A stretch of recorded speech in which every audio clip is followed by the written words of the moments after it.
패트릭 마홈스가 드디어 풀타임 세 번째 시즌 만에 패싱 터치다운 100개를 기록했습니다. 40경기 만에 이 기록을 세운 패트릭 마홈스는 댄 마리노의 44경기보다 4시합을 적게 치르고 통산 터치다운 100개를 기록했습니다. 현재 통산 터치다운에서 1위와 2위를 달리고 있는 드류 브리스와 톰 브레디가 25세 시즌까지 각각 56개와 46개의 터치다운을 기록한 것을 생각하면 패트릭 마홈스의 페이스는 굉장하다고밖에 표현할 수 없습니다. 어떤 사람들은 댄 마리노가 첫 5시즌을 화려하게 장식하고 나서는 페이스가 떨어졌던 것을 지적하며 패트릭 마홈스도 그럴 수 있다는 주장을 하기도 하지만 패트릭 마홈스의 경우 조금은 다릅니다. 지난 시즌 그는 우승을 위해서 사실상 시즌 기록을 많이 희생했으며 시즌 중 많은 시도를 했습니다. 물론 11승 3패에 26개의 패싱 터치다운도 훌륭한 기록입니다. 패트릭 마홈스는 이번 시즌 우리가 전혀 보지 못했던 쿼터백으로 진화했습니다. 댄 마리노가 첫 4시즌 동안 던진 인터셉션의 수는 67개, 드류 브리스가 100개의 터치다운을 기록할 때까지 던진 인터셉션이 64개, 그리고 인터셉션을 안 하기로 유명한 톰 브레디가 100개의 터치다운을 기록할 때까지 던진 인터셉션이 52개인 반면 패트릭 마홈스가 현재까지 기록한 인터셉션은 단 19개입니다. 리그 최정상급 선수들과 3배 가까운 차이를 보이는 비율이며 이번 시즌 그는 25개의 터치다운을 던지며 단 1개의 인터셉션만을 허용했습니다. 0.3%라는 말도 안 되는 인터셉션 비율을 보여주고 있는 마홈스는 패스뿐 아니라 이번 시즌 러싱 공격 또한 많이 시도하고 있습니다. 풀타임 첫해 MVP 그리고 두 번째 시즌에서 우승을 경험한 그가 과연 세 번째 시즌에서는 MVP와 우승을 모두 차지할 수 있을지 많은 팬들의 관심이 쏟아지는 가운데 약간의 위기는 있었지만 캔사스 시티는 이번 주에도 승리를 하며 8승 1패를 기록했습니다. 드디어 NFL에도 다 가진 선수가 등장하는 것 같습니다. 현재 패트릭 마홈스는 토론토 랩터스의 캔사스 시티 유치를 위해서 최선을 다하고 있는 중입니다.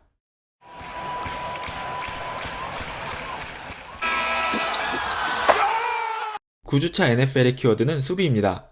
많은 시합들이 수비진의 활약으로 승패가 갈렸으며 시즌의 절반을 넘어가면서 각 팀의 수비 코디네이터들과 분석팀이 이번 시즌 상대 팀들의 공격 전술에 대한 이해와 판단을 마쳤다는 평가가 나오고 있습니다.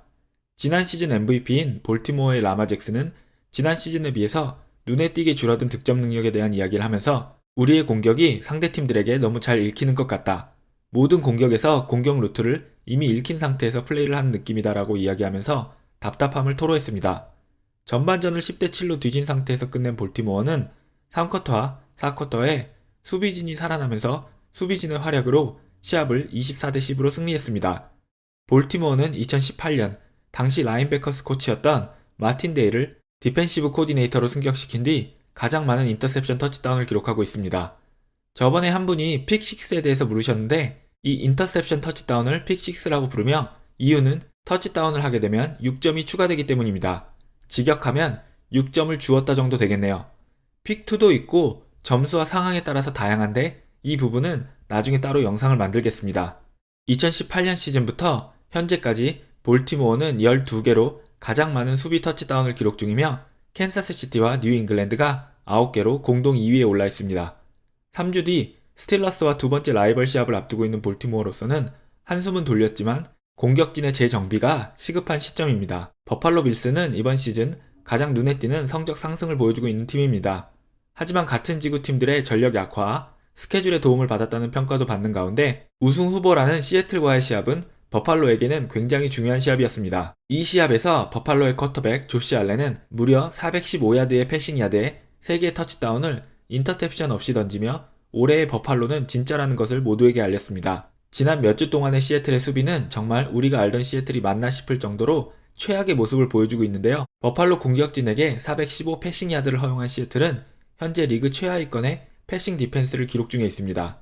사실 시애틀은 슬로우 스타터로 유명한 팀인데요. 시즌 초 5경기 정도 부진하며 흔들리는 모습을 보여주다가 시즌 중반부터 시즌이 끝날 때까지 11월, 12월의 시합에서 100% 전력이 되는 팀인 시애틀은 이번 시즌 자신들의 평소 모습과는 정반대의 모습을 보여주고 있습니다. 시즌 초 강력한 모습을 보였지만 중반에 접어들면서 약해지는 모습을 보이고 있으며 강력한 수비를 바탕으로 공격을 전개하는 것으로 알려진 시애틀은 이번 시즌 시합을 풀어가는 모습 또한 러셀 윌슨의 적극적인 공격을 바탕으로 득점을 많이 하지만 수비에서 실점을 많이 하는 시애틀 팬들에게는 익숙하지 않은 모습을 보여주고 있습니다. 러셀 윌슨은 현재까지 자신의 모든 공격 지표에서 커리어 하이를 기록하며 가장 강력한 MVP 후보로 이야기되고 있지만 한쪽에서는 오버페이스가 아닌가 하는 우려도 나오고 있습니다. 일반적으로 500번 전후의 패스 시도와 4,000 패싱 야드를 기록하던 그는 현재 페이스라면 600번의 패스 시도 그리고 5,000 야드 이상의 패싱 야드를 기록할 것으로 예상되고 있습니다. 문제는 그의 인터셉션 또한 일반적인 시즌보다 2배 이상 많아졌다는 것입니다. 남은 시즌 스케줄이 가장 좋은 팀 중 하나이기 때문에 플레이오프 진출은 어렵지 않을 것으로 보이지만 이 문제를 풀지 못한다면 우승 전망이 그리 밝진 않습니다. 많은 전문가들이 3년 혹은 4년 후에는 가장 주목받는 시합이 될 것이라고 예측한 애리조나와 마이애미 시합은 리그에 떠오르는 두 시니어 쿼터백인 카일러 머리와 투아의 대결로 관심을 모았습니다. 지난주 데뷔전에서 승리는 했지만 자신의 능력이 아닌 수비 덕에 이겼다는 평가를 받았던 투아로서는 애리조나와 카일러 머리를 상대로 다시 한번 자신의 재능을 증명해야 하는 시험대에 올랐으며 카일러 머리 또한 팀을 플레이오프에 진출시키기 위해서는 꼭 이겨야 하는 시합이었습니다. 조금 더 완성형 팀에 가까운 애리조나의 우세를 많은 전문가들이 예상한 가운데 두 선수 모두 인터셉션 없이 활약했으며 카일러 머리가 283 패싱 야드와 3개의 터치다운 그리고 투아가 248 패싱 야드와 2개의 터치다운을 기록했습니다. 마이애미 수비진은 시합이 시작하자마자 카일러 머리의 펌볼을 유도해 터치다운을 기록하며 2경기 연속으로 수비 터치다운을 기록했습니다. 현재 마이애미의 수비진은 많은 전문가들을 놀라게 하고 있는데요. 과연 이 기세를 시즌 끝까지 이어갈 수 있을지 기대됩니다. 마이애미의 키커인 제이슨 샌더스는 팀 기록인 20연속 필드골 성공을 기록하며 현재 마이애미의 상승세의 숨은 공신이 되었습니다. 이날 경기에서도 56야드 필드골을 성공시키며 팀의 결정적인 점수를 안겼습니다. 이날 시합의 결정적인 장면이자 지금까지도 팬들과 전문가들 사이에서 토론이 펼쳐지는 장면은 4쿼터 2분여를 남긴 상황에서 나왔습니다.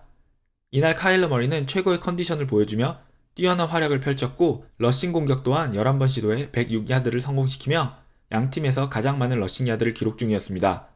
3점 차로 뒤진 상황에서 2분을 남기고 마이애미의 31야드 지점에서 서드 앤 원이었던 애리조나는 패스 플레이를 시도하고 실패합니다. 폴스 앤 원이 된 애리조나는 필드골이냐 공격이냐를 선택해야 했습니다. 애리조나의 키커인 곤잘레스는 이번 시즌 40야드 이하에서는 100%, 40야드 이상에서는 70%의 성공률을 보여주고 있었기에 확실하게 하려면 6야드 전진이 필요한 상황이었습니다. 참고로 31야드 지점에서 필드골을 차게 되면 필드골의 실제 거리는 46야드가 됩니다. 이날 카일러 머리는 3쿼터에 폴스 앤 원에서 28야드 러싱 공격을 성공시켰습니다. 많은 팬들은 오늘 굉장히 좋은 컨디션을 보여주고 있는 카일러 머리에게 러싱 시도를 해야 한다. 시간도 1분 58초가 남았고 작전 타임도 2개나 남아있기 때문에 최악의 경우 공격권을 내어주어도 수비를 잘하면 한 번 더 기회가 있을 수 있다. 무엇보다 팀의 에이스인 선수에게 시합의 승패를 결정지을 순간을 맡겨야 한다는 의견이었습니다. 하지만 킹스버리 감독은 필드골을 차기로 결정했고 곤잘레스의 킥은 실패했습니다. 이 부분이 더 큰 논란을 부른 이유는 공격권을 내준 후 애리조나의 수비진이 마이애미를 효과적으로 막으면서 서드 앤 원 상황을 만들었습니다. 한 번만 더 막으면 1분여를 남기고 다시 애리조나가 공격권을 가져올 수 있는 상황이었습니다. 마이애미 코치 브라이언 플로레스는 킹스버리와는 다른 선택을 합니다. 그는 작전 타임을 부른 뒤 런닝백인 조던 하워드를 벤치로 부릅니다. 이 교체가 의미하는 것은 단 하나였습니다. 해설진조차 서드 앤 원에서 투아가 쿼터백 스니크 플레이를 할 것이다. 공격진도 수비진도 우리도 이제 모두 다음 플레이가 무엇인지 아는 상황에서 이제 두 번째 경기를 치르고 있는 투아가 얼마나 잘해줄지 한번 보자고 이야기할 정도로 마이애미의 다음 플레이는 확실했습니다. 그리고 투아는 1야드 전진을 성공시킵니다. 리그 최고의 듀얼 쿼터백이 될 거라고 기대받는 두 선수의 대결에서 마지막 중요한 순간에 1야드 전진을 앞두고 킹스버리는 머리를 믿지 못했고 플로레스는 투아에게 올인했습니다. 그리고 결과는 마이애미의 3점차 승리. 애리조나는 이로써 카일러 머리가 10번 이상 러싱 공격을 시도한 경기에서 첫 패배를 했습니다. 현재 가장 무서운 기세를 보여주고 있는 버팔로와의 시합에서 킹스버리와 카일러 머리가 어떤 전술로 나올지 많은 애리조나 팬들이 주목하고 있습니다. 댈러스는 스틸러스를 잡는 대이변을 연출하는 듯 했으나 스틸러스 수비진의 활약으로 피츠버그가 8연승을 이어가는 데 성공했으며 현 NFL 통산 패싱 터치다운 1위와 2위의 대결에서는 38대 3, 4개의 패싱 터치다운 대 3개의 인터셉션으로 뉴올리언스와 브리스가 대승을 거두었습니다. 템파베이는 드디어 안토니오 브라운이 팀에 합류했는데요. 아무래도 첫 시합이라 그런지 조금은 어수선한 모습을 보여주었으며 팀이 전체적으로 같은 팀이 맞는지 의심스러울 정도로 흔들리는 모습을 보여주었습니다. 과연 이것이 일시적인 현상인지 아니면 현재 팀 내부에 문제가 생기기 시작한 것인지는 다음 주 시합을 봐야 할 것 같습니다. 과연 톰 브래디가 가드윈, 에반스, 그론키 등 기존 리시버들과 안토니오 브라운을 얼마만큼 잘 활용할 수 있을지 지켜봐야 할 것 같습니다. 10주차에는 제가 아끼는 조 버로우가 처음으로 하인스필드에서 피츠버그를 상대하게 되며 버팔로와 애리조나와의 시합, 시애틀과 LA 레임스와의 시합이 많은 주목을 받고 있는 가운데 데뷔 후 2연승을 질주하는 투아가 LA 차저스를 상대로 어떤 시합을 보여줄지도 기대되는 주입니다. 여러분, 저는 그럼 다음 주에 또 다른 NFL 소식으로 찾아뵙겠습니다.